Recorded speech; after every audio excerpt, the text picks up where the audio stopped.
tarde. Esse vídeo eu vou intitular de A Leitura para a Docência e a Pesquisa. Por que eu vou intitular dessa maneira? Eu estou intitulando dessa maneira, essa fala, porque na segunda-feira eu fui fazer uma palestra, convidada pelo meu grande amigo e professor Vitor Arantes, na universidade onde ele trabalha, para várias licenciaturas. E esse era o título da palestra para a qual ele me chamou. Então, de certa forma, esse vídeo é para todos, mas é particularmente especialmente, digamos assim, para o Vitor e para os alunos graduandos que lá estavam, de diferentes áreas: pedagogia, história, educação física, letras, tinha também de algumas outras áreas. Essas realmente me chamaram bastante atenção, porque os alunos foram bastante participantes, né? Tanto que guardei seus nomes: Marina, Lu, Gil, Célio, Sérgio, William, enfim, e outros, né? Tal foi assim a participação. Então guardei, mas quem já foi meu aluno sabe que eu tenho uma memória incrível para guardar nome. Mas vamos lá. Motivada por essa palestra, eu resolvi pensei em fazer esse vídeo, que possa até depois chegar a retornar a eles também, já que seus nomes são citados. Eu destaquei na palestra, vou destacar aqui as três palavras que eu acho as palavras mais importantes, que estão no título: leitura, docência e pesquisa. E leitura tem a ver com conhecimento, conhecimento tem a ver com sabedoria. E para que serve a leitura? Para que serve a leitura? No meu entendimento, a leitura, ela serve para ampliar formas de pensar, conhecer outras culturas, conhecer outros modos de vida, que também nos transformam, nos mostram como o mundo é diverso, como o mundo é diferente, como o mundo é peculiar, e talvez possa nos fazer mais humildes diante do mundo. Afinal de contas, nós somos mais alguém neste mundo tão vasto. Agora, isso significa também que a leitura não está estritamente ligada à escrita. Aliás, se nós formos retornando, nós devemos lembrar, até nesse momento vivido atualmente, que nós estamos vivendo, com essa nossa, que alguns estão chamando, e eu também chamo, dessa era da tecnologia, onde um novo processo civilizatório está ocorrendo nas relações pessoais, nas relações sociais, nas relações institucionais, nas relações políticas, nas relações com o mundo, nas relações com o universo, enfim, um novo processo civilizacional. Para onde ele vai caminhar, o que vai acontecer, nós não podemos adivinhar, nós podemos vislumbrar diante dos acontecimentos. Mas nós devemos, então, também se dá a pergunta: para onde vai a leitura? Para onde vai a escrita? Mas nós devemos lembrar que, em tempos gregos, Sócrates, ele era uma pessoa contra a escrita, ele foi um filósofo, até hoje estudado, conhecido, amado, inclusive, muito estudado. Mas quando começou a questão da escrita, os seus discípulos nunca escreveram nada. Toda a ação dele era uma ação de conversa, era uma ação de falar, era uma ação de perguntar, era uma ação de mexer com o pensamento, era uma ação de fazer com que a reflexão fosse a base do diálogo. Por isso ele considerava que a escrita, na verdade, ela diminuiria essa capacidade, que ele prezava tanto, que é de ter dúvidas, que é de fazer perguntas duvidosas, duvidar de temas, duvidar de conceitos e avançando no processo de dúvida. Muito interessante essa ideia do Sócrates. mas foi vencedora do processo de escrita, né? Que o processo de escrita também não é um só. A leitura não está estritamente ligada à escrita, não está, né? Nós podemos ler as estrelas, que era a maneira como os antigos navegantes, antes da descoberta dos grandes instrumentos de náutica, faziam. Eles liam as estrelas, né? Eles liam as constelações. Então, era aquilo que os guiava. Nós podemos pensar, por exemplo, numa coisa que os indígenas usam muito, mas não são só os indígenas, né? Que é contar o tempo de gestação e saber quando é que uma criança vai nascer pela lua. Nós estamos lendo as fases da lua e dá certo. E dá certo. Em muitas cidades do interior, não só do Brasil, mas em muitos povos, isso ainda é usado. Isso é mais conhecido como uma prática indígena, mas não é só indígena. É saber quando é que a criança vai nascer pela leitura das fases da lua. Os agricultores, apesar de tudo que tem de avanço, ainda sabem quando plantar e o que plantar, em qual local, em qual terreno, em qual semente.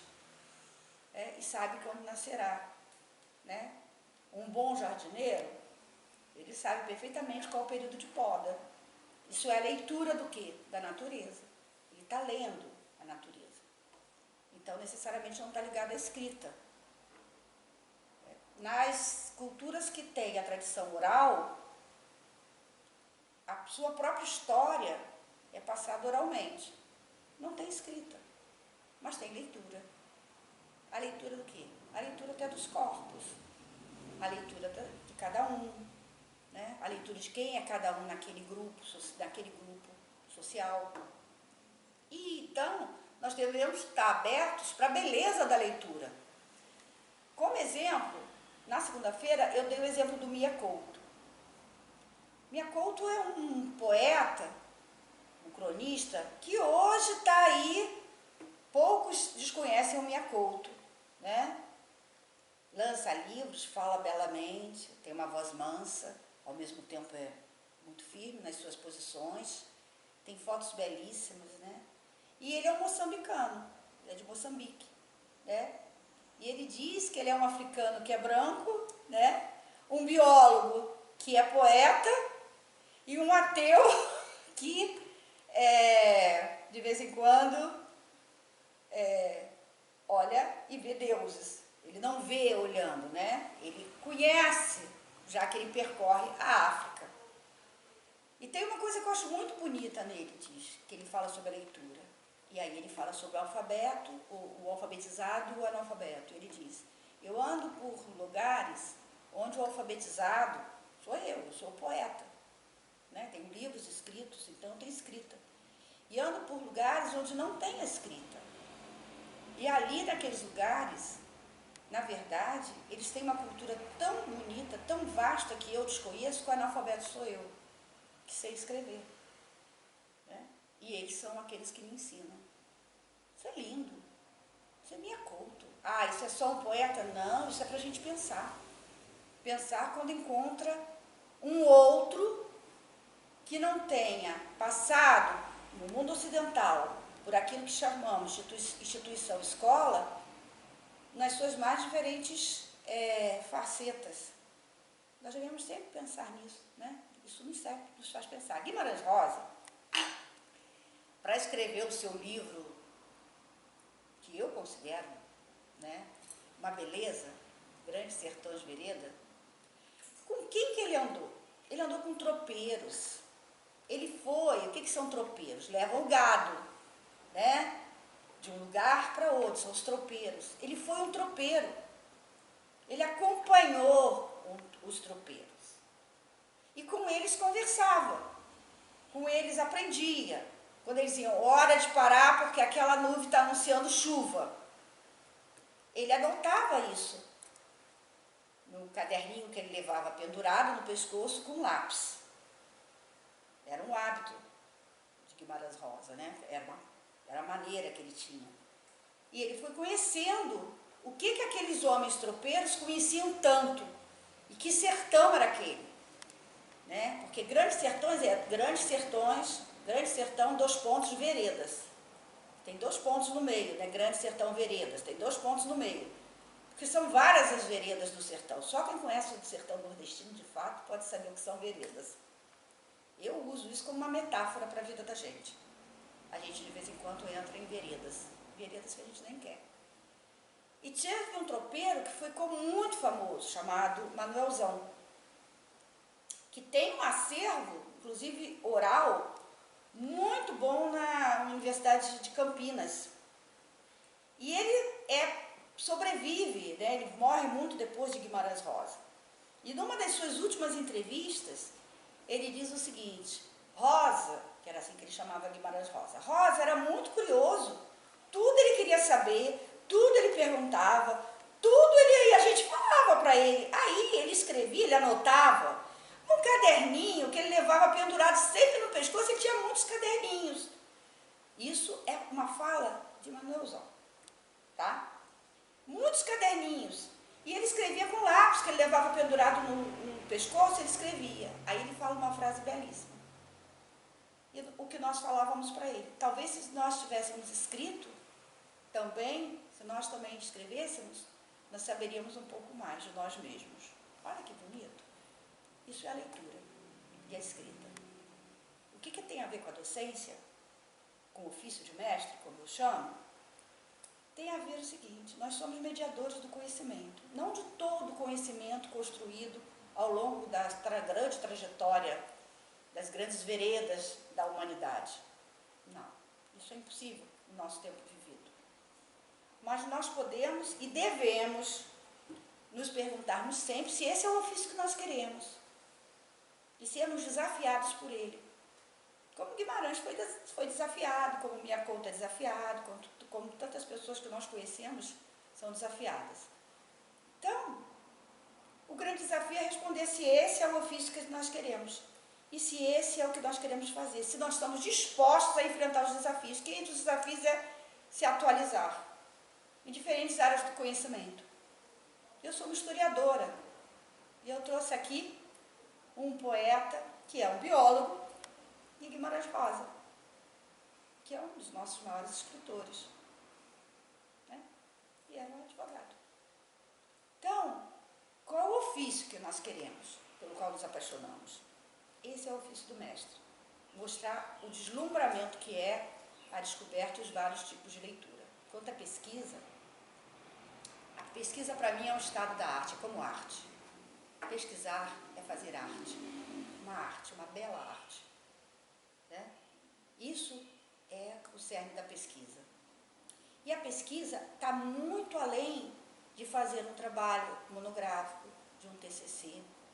Neste momento, se nós tivermos, né, alguns bons encontros com pessoas que já têm, né, um maior caminho na pesquisa, nós descobrimos o nosso apaixonamento por um tema, que pode mudar por outro, porque nós somos assim, nos apaixonamos por várias coisas. Na pesquisa nós podemos ser absolutamente, não precisamos ser monogâmicos, nós podemos trair e amar a todos os nossos temas e nossas preocupações. Mas pesquisar é arte. Então, é manter esse apaixonamento pela leitura, pela temática escolhida, e ter uma grande curiosidade pelo desconhecido.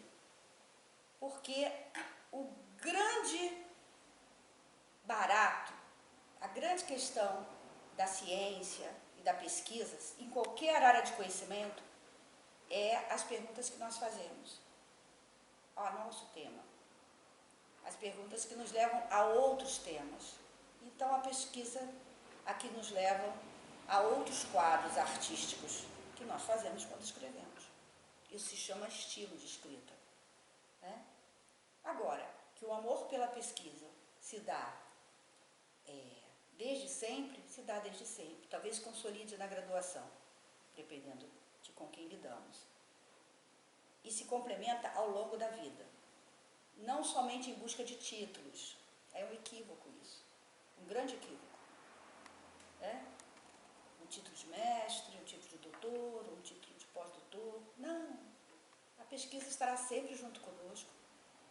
se nós realmente tivermos a considerarmos como arte, todos os desafios que podemos encontrar na temática, na metodologia, nas fontes, não nos assustarão tanto. Não nos assustarão tanto. Sabe por que não nos assustarão tanto? Porque também, se nos desafiam, nos encantam. E o encantamento, né, do desconhecido, o apaixonamento, tem que fazer parte do ser pesquisador. Porque ser pesquisador não é um trabalho burocrático. É um trabalho para uma vida inteira. Então, eu queria falar que leitura, docência e pesquisas, elas estão interligadas pela nossa possibilidade. Pela nossa possibilidade, que pode se tornar concreta quando nós não nos deixamos mergulhar na mesmice. Eu já sei tudo, nada tenho mais para descobrir. Né? Se nós mergulhamos na mesmice, aí nada do que eu estou falando, na verdade, ecoa muito. Mas se nós não mergulhamos na mesmice, nós estaremos sempre com desafio e sempre com olhares brilhantes diante daquilo que se apresenta. E para terminar, eu acho que nós vivemos um novo processo civilizatório. Então, nós vivemos a era da tecnologia. Eu vou terminar simplesmente relacionando com a pesquisa e com a leitura. Com a leitura, mais do que com a pesquisa em si. Olha só, hoje nós temos vários suportes de leitura. Um livro é um suporte de leitura. O papel que está aqui na mesa, né, me guiando, é um suporte de leitura. A internet é um suporte de leitura. O tablet, o computador, o celular são suporte de leitura. E mais ainda, tem tantos textos hoje, tem tantas bibliotecas que disponibilizando para você ter em casa livros. O Vaticano disponibilizou, a Biblioteca Nacional está disponibilizando, as universidades têm livros importantíssimos disponibilizados. E tem lá uma bendita palavrinha em inglês que eu vou perguntar aqui para o Anderson, como é que eu falo direito? Download. Download. Então, download é o desafio que nós temos hoje em relação à leitura. Porque se nós baixamos e não lemos, sinto muito, mas a tecnologia nos venceu. Que pena. Nós somos acumuladores só. Acumuladores de arquivos. Nós somos acumuladores. Se nós baixamos, porque hoje tem muita coisa disponibilizada, e lemos, aí a tecnologia está a nosso favor. Fora disso, nós morremos, como leitores e como pesquisadores. Aí a escolha é de cada um. Se vai simplesmente baixar para um dia eu vou ler, porque eu quero é ficar aqui mexendo no meu computador, no meu celular, no meu tablet, aí sinto muito, mas a tecnologia, a máquina está te vencendo. É uma pena, mas está te vencendo. Se ao contrário disso, você fizer dessa tecnologia uma maneira, né, uma forma de você dominá-la, aí você está utilizando a seu favor e a favor de quem está com você. Esse é o desafio do tempo presente, para mim. Como é que nós usamos o suporte tecnológico para estimular a leitura, estimular a docência e estimular a pesquisa? Como estimuladores, como base, mas sermos nós, aqueles que ainda conseguem fazer arte ou criação, com o impossível, com o imaginado. Com o imaginado, olha que coisa bonita, podemos usar a nossa imaginação. Somos nós sim, somos os humanos. Coitado do humano, né? Que não se percebe assim. Tão humano quanto eu. Dizendo assim, essa professora está meio pessimista, não estou não. Eu acho que eu vejo, porque o meu ofício é ofício de mestre, de pesquisador, e eu leio muito. E para ler muito eu tenho que abrir espaço para a leitura. Para abrir espaço para a leitura eu tenho que diminuir o espaço da máquina. Porque do suporte que for, eu leio com os meus olhos e penso, né, com aquilo que tenho de melhor. O pensar, o sentir, o viver, o experimentar e o ter dúvidas. É isso que faz. A leitura, a docência, a pesquisa estão interligadas por aí. Aí vai para vocês um beijo enorme para quem assistir e para o Vitor e para os alunos que lá estiveram comigo na segunda-feira. Muito obrigada.